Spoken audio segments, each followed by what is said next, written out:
Good morning and welcome to Financial Friday. I'm Stacy Sturm, and in the studio with me today, once again, our financial gurus from Legacy Financial Partners. We have Megan Linares in today. How are you today, Megan? I'm doing great. How are you?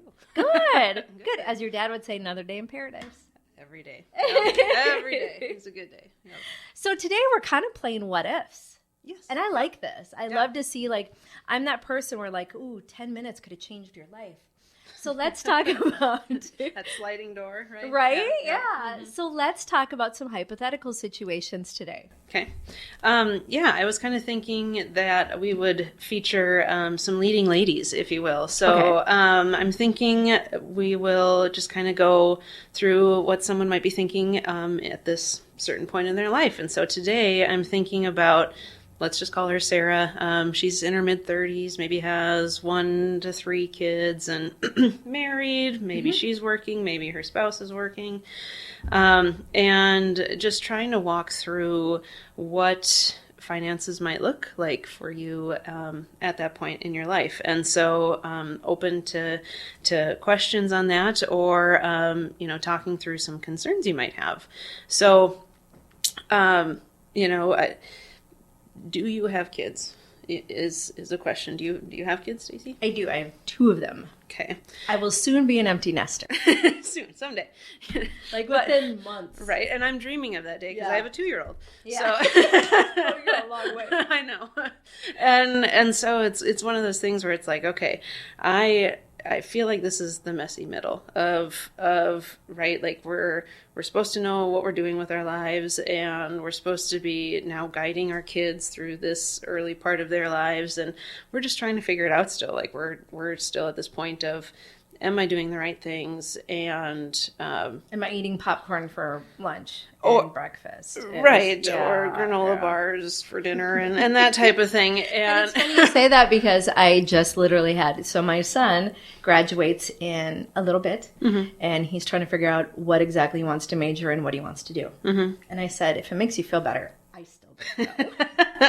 46. Yeah. I still don't know really what I want to do when I grow up. And that's okay. Yeah, I said just be productive. Yeah. Let's just start with you being productive and then go from there. So it's funny that you would bring up that conversation. Yeah, you don't have to be tied into a decision you make right away. Yeah. As long as you know that you can learn from it and adapt and grow from it. So what I like to focus on for folks who are kind of in this stage of our lives where we're for lack of a better term, in the messy middle, is like, okay, what are we working toward? What are some of the goals that we get to practice today and then hopefully bring to life in the next 5, 10, 15, 30 plus years, right? And it's hard to think in those terms when my daughter wakes us up 3 times less night. It's hard to think about that. It's hard to think that there's going to be an end to it. Yeah. Yeah. And so I like to focus on, okay, if COVID taught us anything, it's that health is our most important priority. Just us as individuals, our health is like our number one concern. If we don't feel good, nothing else goes right. And then close behind that is the family and the family we've built around us, whether it's biological or through love or whatever, right? Like that family we built is number 2. And then number 3 comes how we take care of our soul, whether it's through faith or good karma. Those are your top 3 priorities. Now, joining them in the ranks is your finances, because they help support your main 3 goals. And then they kind of drive your life. They do. If you don't have finances, you're in trouble. Right. And then the 5th one is fun. How are you enjoying the life that you're living today and making the most of what short moments we get here? So at this stage in folks' lives, it's really, you've got to focus on your health and your family and how you maintain your soul first, and then the finances and the fun are really the supporting actors to those 3 main priorities. And so, especially when it's so easy to get caught up in the short-term stress of what do I make for dinner tonight, and what shoes do I want to wear? Really attempting to keep the bigger picture in focus is what I'm looking for for folks at this point in their lives. Do you see a lot of people around that age aren't even like retirement is not even a thing to them? Like they're just like, I have time.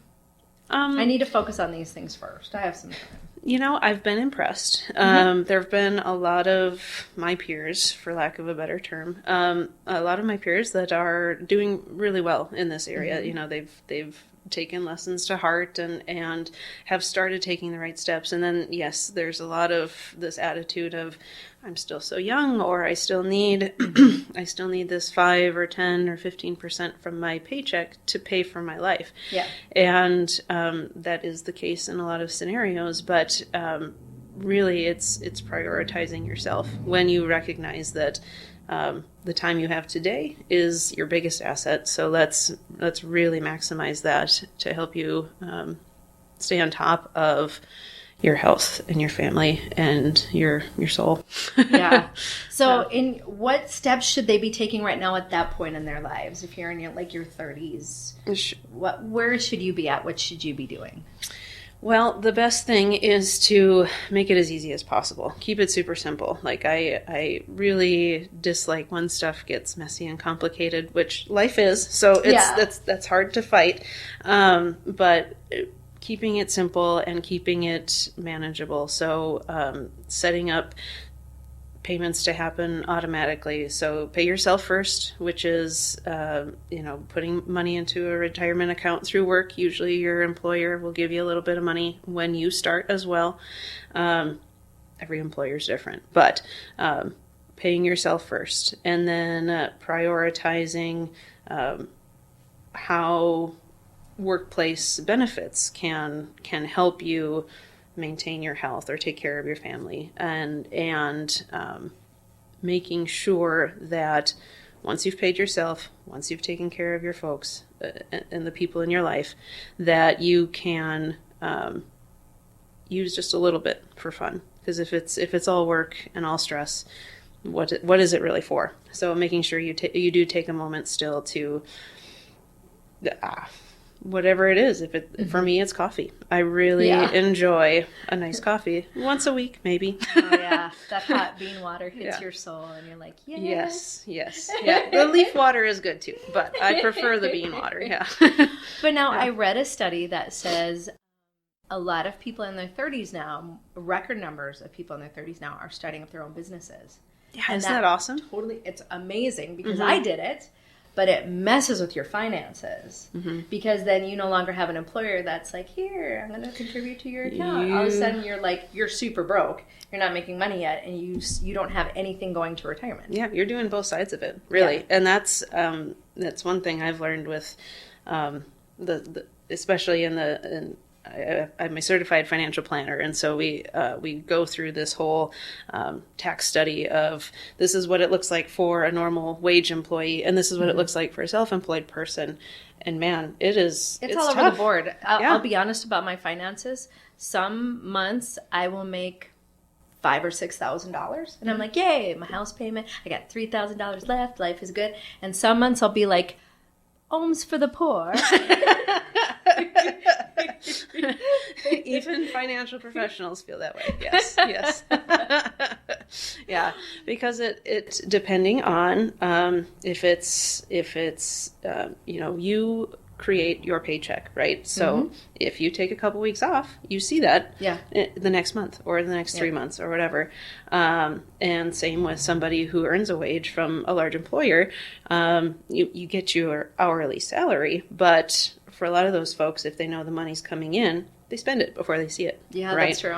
Right. Yeah. And so there is the challenge on both sides of making sure you systematize that what comes in, you get paid first. So I have another friend who's in your boat, recently started her own business, broke away from a bigger company, and now she's doing both sides of her payroll taxes and having to contribute herself into her retirement account and what that looks like, and basically trying to make it as simple as possible, because if you get it set that way, habits are very hard to break. So set the right habits early. Yeah.